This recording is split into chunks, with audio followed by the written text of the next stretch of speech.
Hello. Good morning, क्या मैं mister सूरज से बात कर सकता हूँ? हाँ, आप कौन बोल रहे हैं? मैं कुसुम का भाई रोहित बोल रहा हूँ। ओह, हेलो, एक मिनट मैं बुलाती हूँ। भैया तुम्हारे लिए फोन है। किसका? कुसुम के भाई रोहित का। What? उसने यहाँ फोन किया?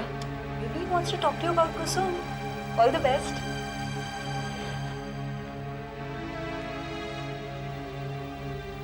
हाँ रोहित, बोलो। अरे सूरज साहब, आप तो बात की शुरुआत ही इतने रूखे तरीके से कर रहे हैं। अरे ऐसे कैसे बात बनेगी?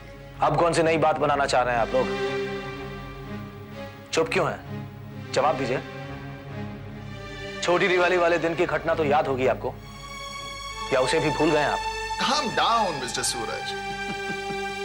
अरे बड़े लोगों की तो फितरत ही कुछ ऐसी होती है कि छोटे लोग अक्सर उनकी बातों का गलत मतलब निकाल लेते हैं। तुम फिर घटिया बातें कर रहे हो रोहित। Calm down, सूरज। ऐसी कोई बात नहीं हुई है जिसकी वजह से आप इतना भड़क रहे हैं। मैं भूला नहीं हूं जिस तरह तुम लोगों ने मुझे और बाबूजी को सरेआम बेइज्जत करके घर से निकाला था। तुमने और ओमकार मल्होत्रा ने शर्मनाक बर्ताव किया है हमारे साथ। मिस्टर ओमकार मल्होत्रा बोलो सूरज। मेरे फादर तुम्हारे जैसे कोई मामूली आदमी नहीं है। Shut up! क्या हुआ भैया? किसका फोन है सूरज? Now I warn you, Rohit. आइंदा मेरे घर फोन करने की जुर्रत भी मत करना, वरना क्या है भैया? कुसुम का भाई क्या कह रहा था?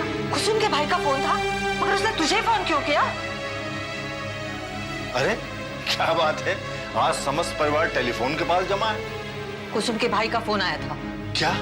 और जाने क्यों सूरज बरस पड़ा उस पर। हाँ, क्योंकि ओमकार मल्होत्रा और उसके बेटे ने मुझे और बाबूजी को जलील करके अपने घर से निकाला था। कब? छोटी दिवाली के दिन। बाबूजी, वो बेगैरत इंसान फोन करके हमें फिर मामूली और छोटा बना रहा था। मगर तुम लोगों ने कुछ बताया नहीं। क्या हुआ था वहां पर? जो हुआ बहुत बुरा हुआ था प्रभा देवी। अब हम तुम लोगों को बताते तो दिवाली के त्योहार का मजा किरकिरा हो जाता। अब तो वहां से नाता खत्म हुआ समझो। सूरज बाबू की प्रेम कहानी का दुख भरा अंत होना था, यही मान लेते। चलता हूं अम्मा।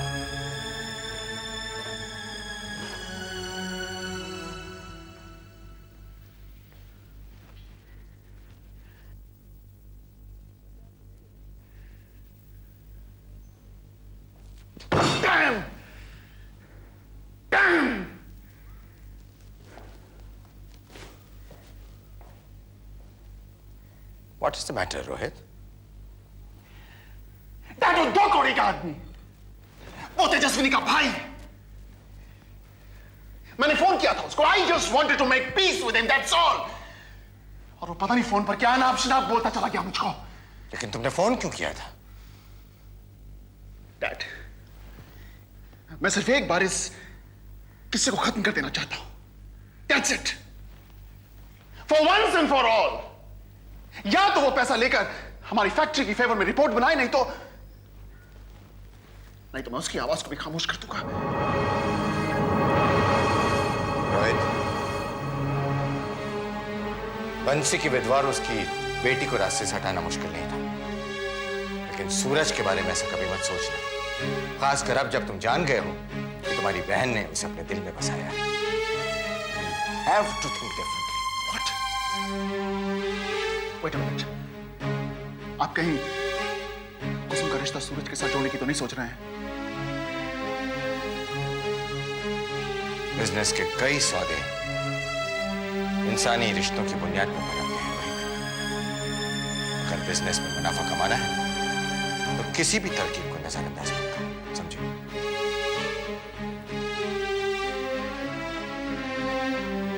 Anyway, तुम ऑफिस जाओ, I'll join you later. I'm good.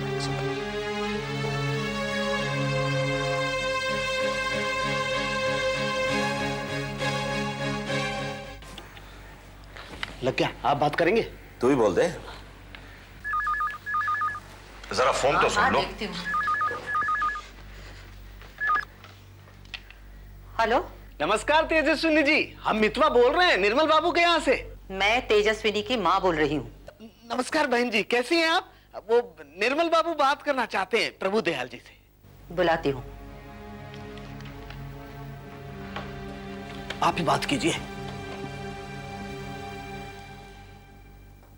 Hello. नमस्कार प्रभुदयाल जी। अरे निर्मल बाबू नमस्कार। कहिए कैसे कष्ट किया? कुछ विशेष बातें करनी थी आपसे। अगर आज दोपहर के बाद आप मेरे ऑफिस आ सकें तो। वो कोणार्क बिल्डिंग के ग्राउंड फ्लोर पर ही है। हाँ हाँ मैं आ जाऊंगा, बिल्कुल आ जाऊंगा। अच्छा नमस्कार। कहाँ जा रहे हो? अरे भाई निर्मल बाबू ने बुलाया है, कुछ विशेष बातें करना चाहते हैं। क्या होंगी विशेष बातें? मुझे मालूम है उनकी विशेष बातें। अगर वो तेजस्विनी का हाथ मांगेंगे तो फौरन मना कर देना। अरे भाई मना करने के लिए ठोस वजह भी तो होनी चाहिए। मैंने बता तो दी वजह, क्या वो काफी नहीं है? देखो हीरोइन, तुम तो उस बात को पकड़ कर बैठ गई जो 25-30 साल पहले हुई थी। अरे भाई 25-30 साल में जब दुनिया बदल सकती है तो क्या ये मुमकिन नहीं कि निर्मल बाबू भी बदल गए होंगे? तुम सोचने लगी, इसका मतलब तुम्हें मेरी दलील पसंद आई है? नहीं, बिल्कुल नहीं। मगर क्यों? क्योंकि मेरे भीतर से आवाज आ रही है कि तेजस्विनी का ब्याह उस घर में नहीं होना चाहिए।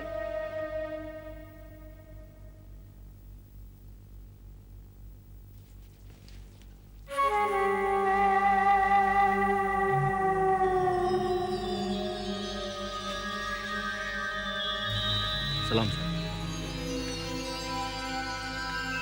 शिंदे, मैंने तुम्हें कितनी बार कहा है कि घर पर नहीं आया करो। साहब मैं कल ही जमानत पे छूटा हूँ। तुम जेल में थे? हाँ साहब। तो फिर यहाँ क्यों आए हो? साहब उस पुलिस स्टेशन के इंचार्ज को पता नहीं आप लोगों से क्या परेशानी है। क्या मतलब है? पता नहीं उसको कहाँ से खबर मिल गई कि उस औरत को और उसकी बेटी को खलास करने में रोहित साहब का हाथ है। What nonsense! रोहित का इस केस के साथ क्या ताल्लुक है? उन्हें रास्ते से हटाने की जिम्मेदारी तुम्हारी थी। पर साहब मेरे जिम्मेदारी लेने से पहले ही रोहित साहब ने घोड़ा दबा दिया। क्या बकवास करते हो? रोहित ने बात मुझे कभी नहीं बताई। मेरे बेटे के खिलाफ कोई कहानी बनाई ना तुमने तो मैं तुम्हें छोड़ूंगा नहीं शिंदे। लेकिन साहब आप मुझ पे क्यों गुस्सा हो रहे? उस पुलिस इंस्पेक्टर को एक सोने का ब्रेसलेट मिला है जो रोहित साहब का है।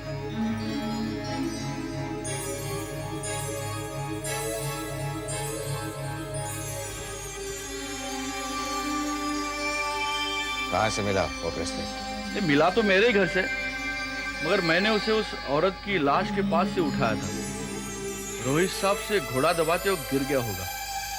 उस पे कुछ खून के निशान भी लगे हुए हैं, जिसकी जांच करने के लिए उस इंस्पेक्टर ने उस ब्रेसलेट को फॉरेंसिक लैब भेजा। कौन है वो पुलिस इंस्पेक्टर? शक्ति सिंह नाम है उसका।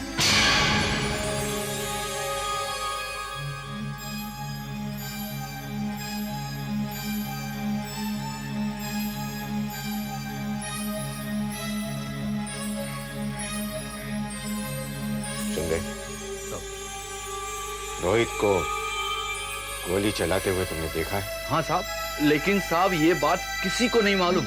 अपना मुंह बंद रखना। मुंह बंद रहेगा साहब, मुंह बिल्कुल बंद रहेगा। लेकिन साहब वो मेरे घर की छत ठीक करवानी होगी, टूट गई है। कितने रुपए चाहिए? 10,000 में काम चल जाएगा।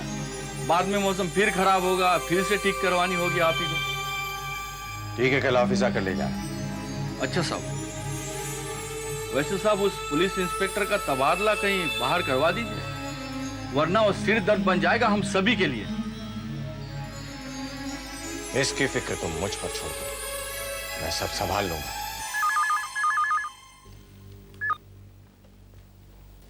हेलो। हेलो निर्मल बाबू। ओंकार जी। कहिए कैसे फोन किया? वो शक्ति सिंह मेरे सिर का दर्द बनता जा रहा है। उसका तबादला मुझे 24 घंटे के अंदर अंदर करवाना है। रकम जितनी चाहिए मिल जाएगी। 24 घंटे के 48 घंटे हो गए तो कौन सा पहाड़ टूट जाएगा ओंकार जी। लेकिन अपनी बेटी की शादी में जो आप देर कर रहे हैं उससे बहुत नुकसान हो जाएगा। मेरी बात पर जरा गौर कीजिए। वो मैं सोच रहा हूं, मगर एक ऐसा हादसा हो चुका है मेरे और उन लोगों के बीच। अब आपको तो पता ही है ना कि मैंने ही उन बाप बेटों को अपने घर से जलील करके निकाल दिया था। इतनी बेइज्जती करने के बाद अब उनके सामने मैं किस तरह जाऊं? आप एक काम कीजिए ओंकार जी, अगर कुछ काम ना हो तो दोपहर के बाद मेरे ऑफिस आइए, शायद मैं आपकी कुछ मदद कर सकूं। ठीक है, आ जाता। भाई प्रभु दयाल जी, मैं तो आपका कर्जदार हो गया। आपने यहां आकर मेरा मान बढ़ा दिया। पहली बार बुलाने पर भी संकोच नहीं किया प्रभु दयाल जी ने। अरे भैया जी, निर्मल बाबू जैसे प्रतिष्ठित व्यक्ति आदर से बुलाएं तो भला हम क्यों नहीं आएंगे? ये भी सही है, लीजिए बिस्कुट लीजिए। नहीं नहीं, कहिए क्या विशेष बात करनी थी आपको? प्रभु दयाल जी, अब हमारी और आपकी जिंदगी में विशेष रह क्या गया है? अब तो हमें अपने बच्चों की जिंदगियों में विशेष देखना है। सो तो है निर्मल बाबू, अभी मुझे आपके पूरे परिवार से मिलने का सौभाग्य तो नहीं मिला, मगर सुना है आपका बेटा बैंक में अफसर है। हाँ, और इकलौता है। मगर आपके एक और भी बेटे हैं ना, रवि कुमार, शायद पहली पत्नी से।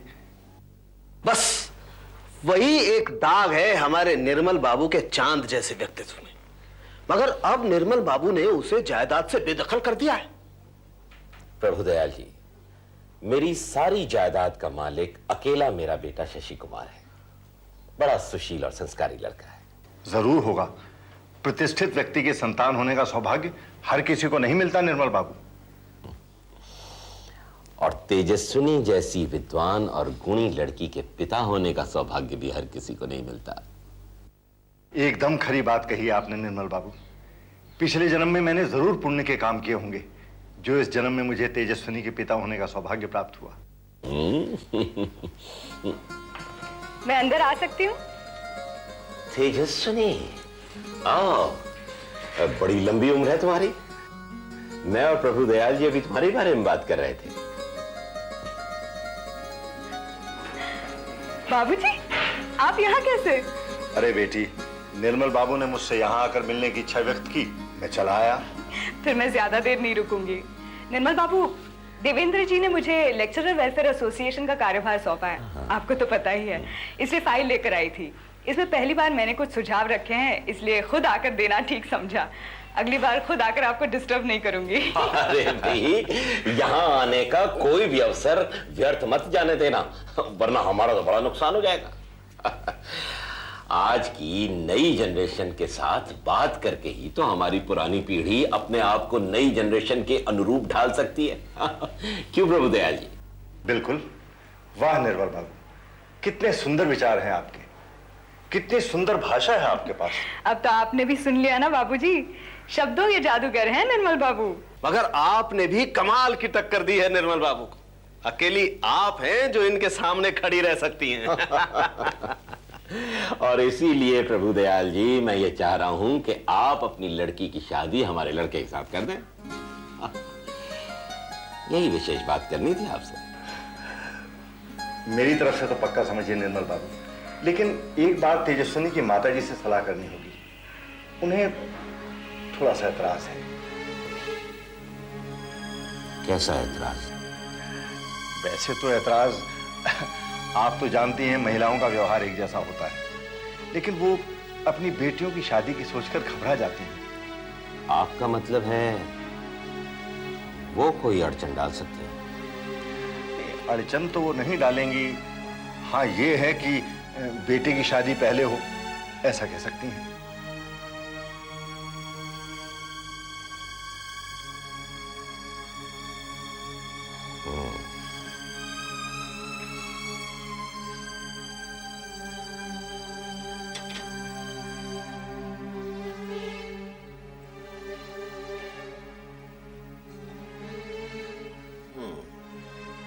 हाँ हाँ, अगर वो ऐसा सोचेंगी तो गलत नहीं, नियम के साथ ही चलना चाहिए।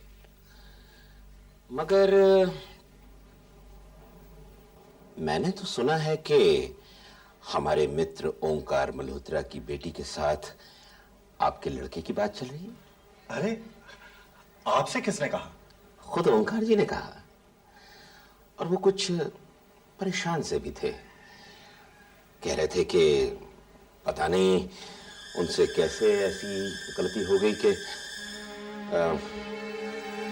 से कुछ अनबन हो गई थी आप लोगों में? मेरा मतलब है ओंकार जी और आप लोगों के बीच। हाँ निर्मल बाबू, वो नहीं, शायद गुस्से में उनके मुंह से निकल गया। बड़े लोगों के मुंह से वैसे भी बात निकल जाती है। उन्हें सूरज और अपनी बेटी का साथ बिल्कुल पसंद नहीं। वैसे भी कहाँ वो कहाँ हम। नहीं नहीं, नहीं।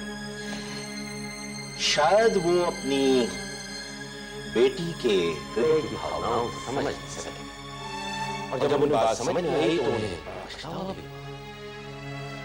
उन्होंने कई बार निर्मल बाबू से इस बारे में बात की। अभी आपके आने से कुछ देर पहले उनका फोन आया, शायद आने वाले होंगे। अच्छा निर्मल बाबू, हम लोग घर चलते हैं। चलो बेटी आओ। उन्होंने मुझे यहाँ देख लिया तो गुस्से से भड़क जाएंगे। निर्मल बाबू, मैं आपकी बात पर गौर करूंगा, आपसे फिर बात करूंगा। चलो बेटी। बाबूजी आप इतना घबरा क्यों रहे हैं? बड़े लोगों के पीछे उनका क्या काम? वैसे भी सूरज रिश्ते को हमेशा के खत्म कर चुका है। निर्मल बाबू, ये रिश्ता जुड़ गया तो मुझे बेहद खुशी होगी। मैं आपसे फिर बात करूंगा। आओ बेटी। ऐसा कुछ नहीं होगा अगर ओंकार मल्होत्रा जी यहाँ आ गए तो। आप रुकिए ना प्रभुदयाल जी। भैया जी, मैं उनके गुस्से को देख चुका हूँ। आओ बेटी। नमस्कार निर्मल बाबू। ओंकार जी, आइए। अरे आप यहाँ मौजूद हैं? मेरा यकीन मानिए, अगर मुझे पता होता आप जाने वाले थे, मैं यहाँ बिल्कुल नहीं आया। मैंने तो उसी दिन फैसला कर दिया था कि आपके रास्ते में नहीं आऊंगा बाबू, और आज के मैं आपसे माफी मांगता हूँ। बाबूजी माफ कीजिए। और आप कमजोर होकर इनके सामने क्यों बोल रहे हैं? ये मिस्टर ओंकार मल्होत्रा का घर नहीं बल्कि निर्मल बाबू का ऑफिस है, जहाँ आपकी इज्जत से कोई खिलवाड़ नहीं कर सकता। और अगर इन्होंने कोशिश भी की तो भी मैं इन्हें यहाँ से बिना सबक खाए जाने नहीं दूंगी।